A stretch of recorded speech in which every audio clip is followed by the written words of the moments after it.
Just picked up a new baitcaster off Facebook Marketplace, so let's set it up. But first, let's add some spice. Voila.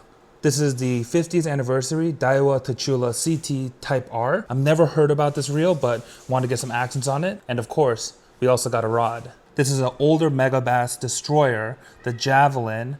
As you can see, such a pretty rod. And I found both the rod and reel on Facebook Marketplace at a killer price, but look how well they go together. With that being said, I'm gonna rig this up with 12-pound test fluorocarbon, as it's kind of my go-to line for everything. Now, when it comes to spooling up fluorocarbon on a new reel, the most important part is to make sure the way that the line comes off of this spool matches the way that it goes on this spool. So if you look at our baitcaster, we turn it, you see how this spool is turning this way backwards towards me.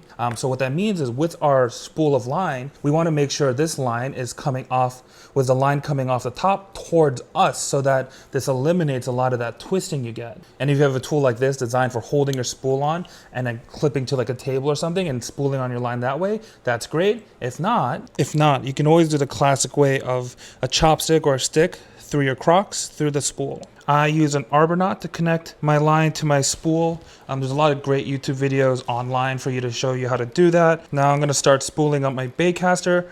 You don't need too much tension, and I also like actually putting my line through all my guides when I do this, just because the line going through the guides does help with kind of feeding that line onto your spool properly and getting a nice even lay. And another thing that I'll do as I feed this line onto my spool is use my fingers to help guide that line all the way to the edges of my spool, so I get a really nice even lay. And also, this little bit of line left on this spool is just going to be for like leader material for my spinning rods as braid. And when it comes to amount of line that I'm filling on these baitcasters, I want to go all the way to the top, but just leave like a little bit of a gap here, just a barely any kind of gap. If you overfill your baitcasters, that's what happens when you kind of go for your first cast and blow up that spool of line. But that's how you spool up a new baitcaster with fluorocarbon. So what are you waiting for? Get out there.